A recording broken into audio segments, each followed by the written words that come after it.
नमस्कार दोस्तों, जय श्री श्याम। मैं अशोक शर्मा आपके अपने YouTube channel English by Ashok Sharma में आपका हार्दिक स्वागत करता हूं। जैसा कि दोस्तों पिछले वीडियो के अंदर हमने पास्ट इंडेफिनिट टेंस के बारे में किया था।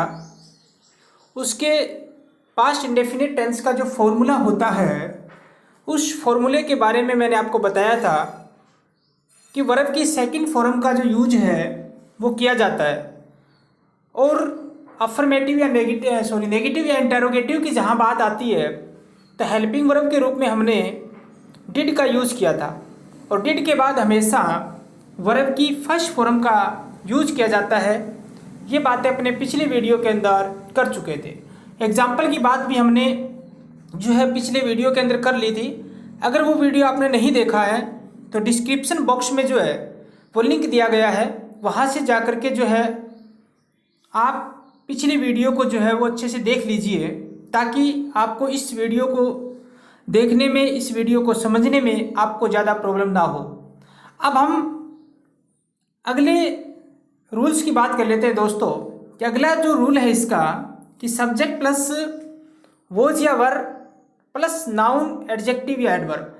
अब दोस्तों क्या होता है, जो एलडीसी के और छोटे एग्जाम जो होते हैं उनके अंदर एग्जाम्पल दिया हुआ होता है और आपसे ये पूछा जाता है कि ये किस प्रकार का एग्जाम्पल है, कौन सा टेंस जो है दिया हुआ है। ये फर्स्ट ग्रेड तक के एग्जाम में पूछे गए हैं कि एग्जाम्पल दे दिया इंग्लिश के अंदर और आपसे पूछा गया है कि ये टेंस कौन सा है। तो ये नहीं है कि वोज वर्ब आते ही और ये पास्ट कंटिन्यूस हो जाएगा, ऐसा नहीं है दोस्तों। कि वोज वर्ब के साथ यदि आईएनजी नहीं है तो वो कंटिन्यूस नहीं है, इस बात का याद रखना। ये पास्ट इंडेफिनिट टेंस ही है कि सब्जेक्ट प्लस वोज या वर्ब प्लस नाउन एडजेक्टिव या एडवर्ब। अब यहाँ ये जो वोज वर्ब दिया गया है इसको हम कहते हैं नॉन एक्शन वर्ब। मतलब ऐसा सेंटेंस आपको दिया हुआ मिलेगा जिसके अंदर कोई भी काम नहीं होगा, कोई एक्शन नहीं होता। अब हमने जब प्रेजेंट इंडेफिनिट टेंस जब किया था उसके अंदर भी मैंने जो है वो आपको बताया था कि is am are plus noun adjective या एडवर्ब, ये भी प्रेजेंट इंडेफिनिट टेंस का एग्जांपल है। इज एम आर के साथ यदि आईएनजी नहीं है तो वह प्रेजेंट कंटिन्यूस टेंस नहीं है दोस्तों। इस बात का आप याद रखना कि वोज वर्ब के साथ भी यदि आईएनजी नहीं है तो वो पास्ट कंटिन्यूस नहीं है, ये पास्ट इंडेफिनिट ही है। और ये वोज वर्ब जो है वो नॉन एक्शन वर्ब है। अब वोज का यूज कहाँ होता है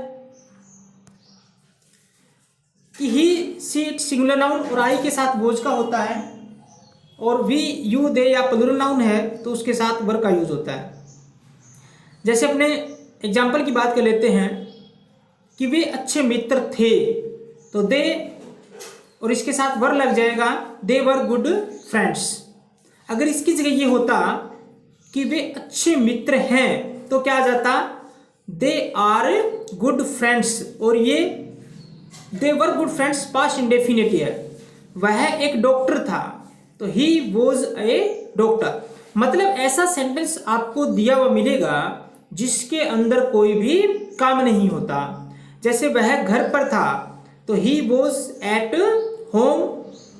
महाराणा प्रताप बहुत पराक्रमी थे तो Maharana Pratap was very brave. अब ये चारों जो आपके सामने जो सेंटेंस दिखाई दे रहे हैं दोस्तों, इनके अंदर कोई भी मैन वर्ब नहीं है। नॉन एक्शन वर्ब जो है ये वॉज या वर्ब कहलाती है, कोई भी एक्शन नहीं होगा। अगर एक्शन होता तो ये सेंटेंस चेंज हो जाता। इसी प्रकार से हम दूसरे फॉर्मूले की बात कर लेते हैं कि दूसरा जो फॉर्मूला होता है इसका सब्जेक्ट प्लस वोज या verb plus two plus verb की फर्स्ट फॉर्म। मतलब वोज वर्ब के साथ यदि टू प्लस वर्ब की फर्स्ट फॉर्म का यूज है, इसका मतलब है सेंटेंस के अंदर इंटेंशन का भाव होता है। और इंटेंशन का मतलब आप समझ गए होंगे दोस्तों, इंटेंशन का मतलब होता है इरादा। कि किसी भी चीज़ के इरादे की बात है, किसी भी चीज़ का हमने लक्ष्य निर्धारण कर लिया है तो उसमें वोज या verb plus two plus verb की फर्स्ट फॉर्म। अगर प्रेजेंट इंडेफिनिट करना है तो यहाँ पे लग जाएगा वोज वर्ब की जगह इज एम आर। अब इसमें क्या होता है, ना था, नी थी, ने थे, इस प्रकार के जो शब्द हैं वो शब्द जो है वो दिए हुए मिलेंगे। जैसे उसे एक प्रतिवेदन तैयार करना था इसका मतलब उसका इरादा था। तो he was to plus verb की फर्स्ट फॉर्म प्रिपेयर तैयार करना होता है, तो he was to prepare a report. जैसे बच्चों को स्कूल जाना था, तो the children were to go to school, मतलब इरादे की जहां बात आती है, तो मुझे खाना बनाना था, I was to cook food. अगर ये बात आ जाती कि मुझे खाना बनाना है, तब क्या आ जाता दोस्तों, I am to cook food. ये प्रेजेंट इंडेफिनिट हो जाता, I am to cook food. और I was to cook food है, इसका मतलब पास्ट इंडेफिनिट टेंस का एग्जाम्पल है दोस्तों। और इंटेंशन की बात है, बहुत बार एग्जाम के अंदर इस प्रकार के जो क्वेश्चन है वो पूछे जाते हैं। अगले की अपने बात कर लेते हैं दोस्तों। अगला जो फॉर्मूला होता है वो होता है subject plus head plus noun. Head के बाद यदि वर्ब की थर्ड फॉर्म आ जाए तब तो ये होता है पास्ट परफेक्ट टेंस। हेड के बाद यदि वर्ब की थर्ड फॉर्म हो तब तो होता है पास्ट परफेक्ट टेंस। और हेड के बाद यदि सीधा नाउन है, इसका मतलब है पोजीशन के बारे में पूछा गया है। और पोजीशन का मतलब आप जानते होंगे, पोजीशन का मतलब होता है दोस्तों अधिकार जताने की जहां बात आती है। समझ में आ गया होगा।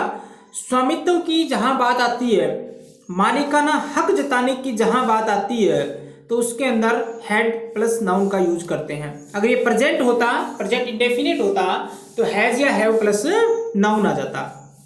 जैसे एग्जाम्पल की बात कर लेते हैं कि किसान के पास एक खेत था। तो खेत था इसका मतलब खेत पर उसका अधिकार था। ओनरशिप की बात कर रहा है, तो the farmer had a field या फार्म। अगर ये आ जाता कि किसान के पास एक खेत है, तो यहाँ पे अपने है इसका मतलब प्रेजेंट इंडेफिनिट हो जाता, तो यहाँ हो जाता the farmer has a field या फार्म।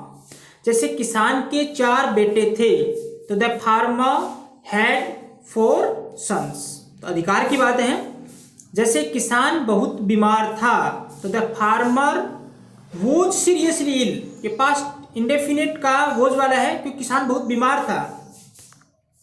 अब किसान बहुत बीमार था, तो the farmer was seriously ill हो जाएगा, क्योंकि ये किसी प्रकार का पोजीशन की बात नहीं है। अगर यह आ जाता किसान को एक बीमारी थी, तो क्या हो जाएगा दोस्तों, the farmer had a disease. किसान को एक बीमारी थी, तो the farmer had a disease, क्योंकि बीमारी को उसने जकड़ रखा है, कह सकते हैं। अगर ये हो जाता किसान बीमार है, किसान को एक बीमारी है, तो the farmer has a disease हो जाता। डिजीज नाउन होता है दोस्तों। तो ये फॉर्मूले समझ में आ रहे होंगे आपको, बहुत इंपॉर्टेंट फॉर्मूले हैं ये। उसके बाद हम अगले की बात कर लेते हैं कि subject plus head plus two plus verb की फर्स्ट फॉर्म। जिस प्रकार से हमने was verb plus two plus verb की फर्स्ट फॉर्म का यूज किया था कि was verb plus two plus verb की फर्स्ट फॉर्म है, वो तो इंटेंशन की बात कर लेता है, इरादे की बात कर लेता है। लेकिन subject plus head plus two plus verb की फर्स्ट फॉर्म है, इसका मतलब सेंटेंस के अंदर कंपल्सन का भाव होता है। और कंपल्सन का मतलब आप समझ में आ गए होगा। कंपल्सन का मतलब होता है मजबूरी, बाध्यता के अंदर अपने को काम करना पड़े, तो head plus two plus verb की फर्स्ट फॉर्म का यूज करना है। और इंटेंशन की जहां बात आती है, तो वहां पे was verb plus two plus verb की फर्स्ट फॉर्म का यूज करना है। इस बात को आप याद रखना। अगर प्रेजेंट इंडेफिनिट है तो has have plus two plus verb की फर्स्ट फॉर्म का, और पास्ट इंडेफिनिट है तो had plus two plus verb की फर्स्ट फॉर्म का यूज हो जाएगा। जैसे किसान को अपने खेत का बंटवारा करना पड़ा। अब पड़ा पास्ट हो गया, तो मजबूरी में पड़ा, इस प्रकार के शब्द आ जाते हैं। पढ़ता था, तो ये कंपल्सन को बताता है, मजबूरी को बताता है। तो the farmer had to plus verb की फर्स्ट फॉर्म डिवाइड, अपना है तो हिज फील्ड। अगर यह आ जाता कि किसान को अपने खेत का बंटवारा करना पड़ता है आ जाता, तो ये प्रेजेंट इंडेफिनिट हो जाता। तब अपने कर लेते the farmer has to divide his field या फार्म।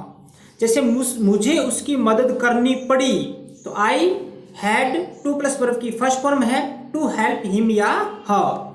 जैसे किसान को अपने खेत का बंटवारा करना था, देखो करना था यह इरादे की बात है, तो the farmer was to divide his field.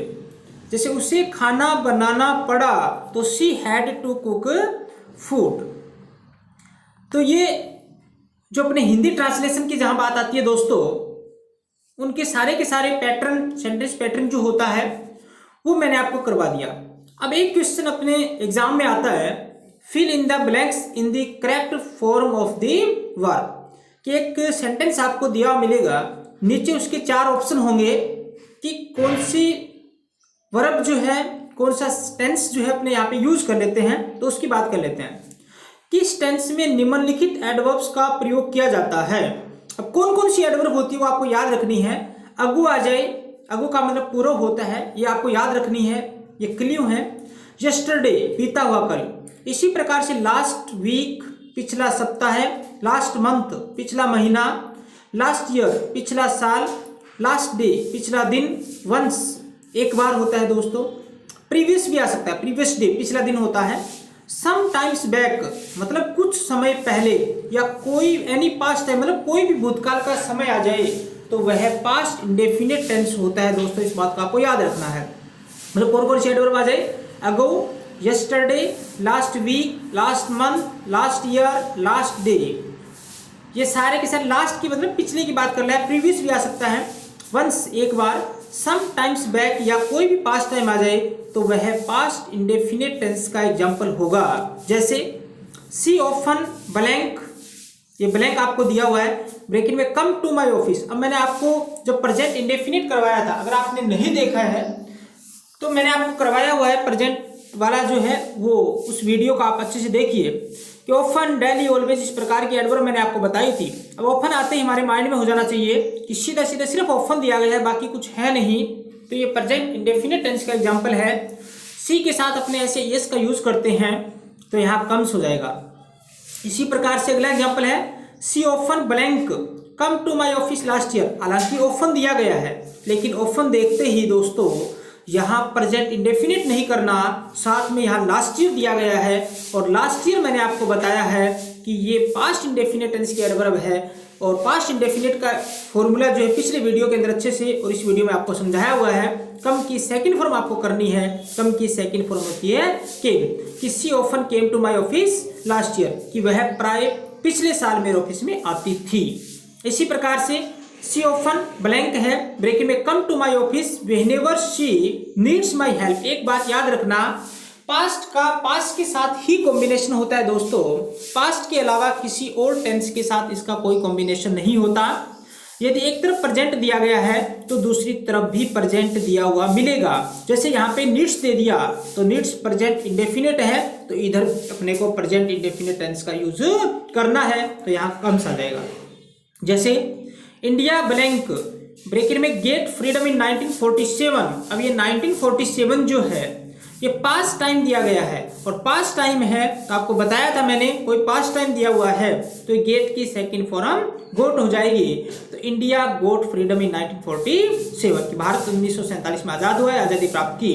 जैसे वी जनरली, फिर ब्लैंक है, ब्रेकेट में have breakfast 8 AM when we were at Mumbai. अभी अभी दोस्तों मैंने आपको बताया एक तरफ पास्ट है तो दूसरी तरफ भी पास्ट होगा, कि प्रेजेंट का और फ्यूचर का आपस में कॉम्बिनेशन होता है।